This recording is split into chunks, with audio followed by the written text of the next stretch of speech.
আপনি কি জানেন, অধিকাংশ মানুষ কখনো আর্থিক স্বাধীনতা অর্জন করতে পারে না, কারণ তারা লাগাতার কাজ করে, টাকার চিন্তায় জীবন পার করে, আর সবসময় অনুভব করে টাকা তাদের নাগালের বাইরে। কিন্তু যদি আমি আপনাকে বলি, মাত্র 30 দিনে আপনার আর্থিক জীবনকে সবসময়ের জন্য পাল্টানো সম্ভব, তবে কি হবে? এটা শুনতে অসম্ভব মনে হয়, কিন্তু বাস্তবতা হলো সঠিক উপকরণ এবং সঠিক নির্ণয়ের সাথে আপনি এখন থেকেই এই পরিবর্তনের যাত্রা শুরু করতে পারেন। আপনি কি কখনো চিন্তা করে দেখেছেন টাকার সাথে সম্পর্ক কিভাবে তৈরি হয়? যেমনটা আপনি এ ব্যাপারে ভাবেন, সেটাই আপনার আর্থিক সফলতাকে থামিয়ে রাখে। আমাকে একটা বিষয় বলতে দিন, অধিকাংশ মানুষ কখনো আর্থিক স্বতন্ত্রতা হাসিল করতে পারে না, কেননা তারা স্বল্পতার মানসিকতায় ফেসে থাকে। তারা বিশ্বাস করে টাকা কিছু এমন যা দূরে রয়েছে, কিছু এমন যা তারা কখনো পেতে পারবে না।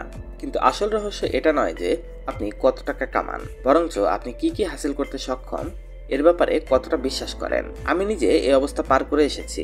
আমি এটা মেনে বড় হয়েছি যে অর্থ সবসময় একটা সংঘর্ষের বিষয়, সবসময় এটা হাসিল করা মুশকিল হবে। কিন্তু আমার লাইফে একটা মোড়ে আমি এটা অনুভব করি, আমার মধ্যে যে অভাব ছিল তা টাকা ছিল না, বরঞ্চ এটা সমৃদ্ধির মানসিকতা। আমি জানি আপনাদের মধ্যে অনেক মানুষ এখন বলবেন, টনি, এটা শুনতে অনেক ভালো লাগে, কিন্তু সত্য হলো আমার পকেটে এখন টাকা নেই। এখানে একটা রহস্য আছে, টাকা বিশ্বাসের অনুসরণ করে। সত্য হলো অধিকাংশ মানুষ নিজের আর্থিক মানসিকতার পরিবর্তন কখনো করে না। তারা তাদের আর্থিক লাইফ এমনভাবে পার করে যেন অর্থ শুধু অন্য লোকেদের জন্য।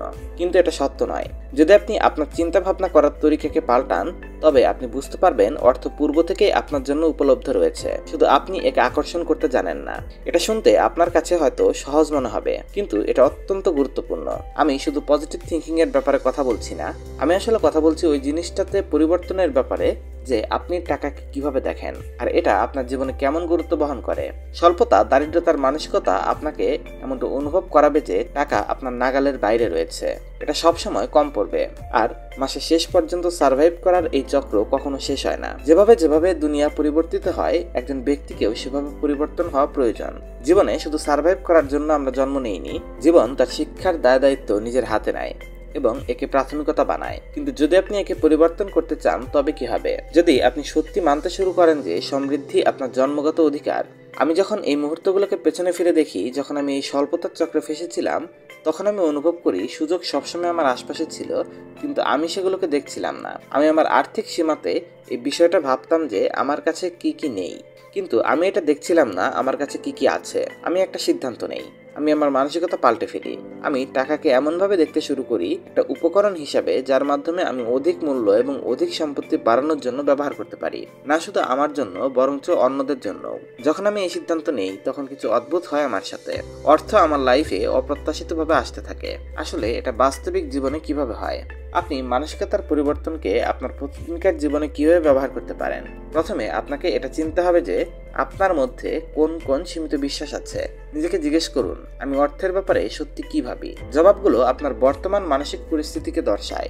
অর্থের ব্যাপারে চিন্তা করতে এবং কাজ করার তরিকাকে বদলাতে থাকবে, এটা রাতারাতি হবে। কিন্তু যখন আপনি এই বিশ্বাসগুলোর প্রতি সচেতন হতে শুরু করবেন, শুধু এগুলোকে চেনাই চক্রকে ভাঙা আর সমৃদ্ধির মানসিকতা বানানোর প্রথম কদম। কারণ এখন আমি চাই আপনি নিজেকে এক মুহূর্তের জন্য কল্পনা করুন যে অর্থ লাগাতার আপনার লাইফে আসছে। আপনি এর সাথে কি করবেন তখন?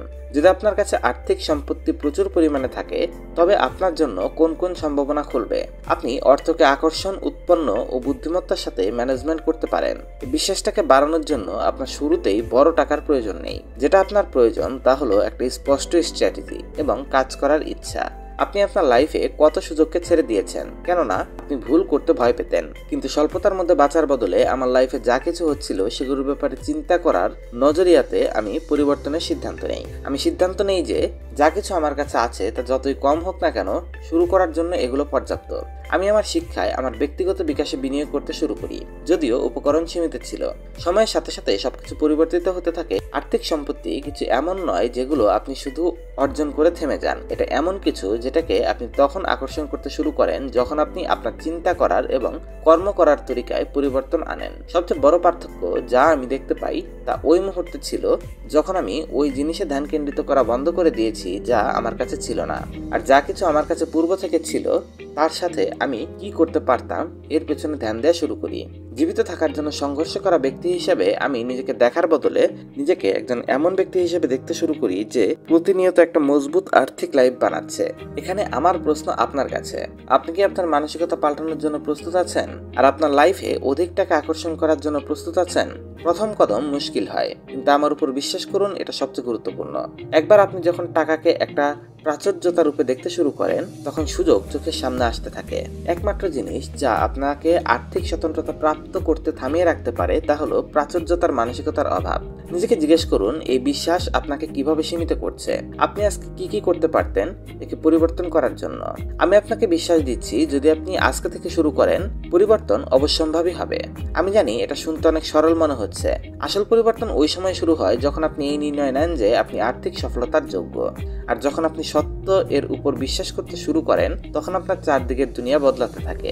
এখন আমি চাই আপনি নিজেকে চ্যালেঞ্জ দিন। আপনার অর্থের ব্যাপারে আপনি কি ভাবেন সেটা চিন্তা করুন। স্ট্র্যাটেজি তৈরি। অধিকাংশ মানুষ কেবল অধিক টাকা কামানোর ব্যাপারেই চিন্তা করে, অথচ তারা কখনো চিন্তা করে না একে বুদ্ধিমত্তার সাথে কিভাবে খরচ করা যায়। যেটা আপনাকে বুঝতে হবে তা হলো আর্থিক পরিকল্পনা কেবল এই ব্যাপারে নয় যে আপনি কত কামাচ্ছেন, বরং এই ব্যাপারে আপনি যা কামাচ্ছেন এর সাথে আপনি কি করেন।